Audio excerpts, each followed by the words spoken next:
రుణమాఫీ అవుతుందన్న బెంగతో మాజీ మంత్రి హరీష్ రావుకు కన్నీళ్లు ఆకడం లేదని ఎద్దేవా చేశారు ప్రభుత్వ విప్ ఆది శ్రీనివాస్. ముఖ్యమంత్రి ఇచ్చిన మాట నిలబెట్టుకున్నారన్న ఉక్రోషంతో హరీష్ ఉక్కిరిబిక్కిరవుతున్నారన్నారు. రైతులను రెచ్చగొట్టడమే హరీష్ పనిగా మారిందన్నారు.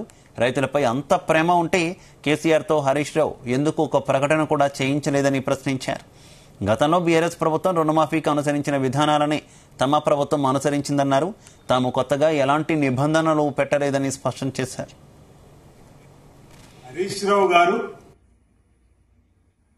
రైతులను రెచ్చగొట్టే విధంగా, రైతులకు ఇబ్బంది పెట్టే విధంగా ఈరోజు చేస్తున్నటువంటి వైనాన్ని దయచేసి రైతు సోదరులు ఎవరు కూడా నమ్మవద్దు. ఈ బీఆర్ఎస్ మాటల్లో చెప్తున్నాం.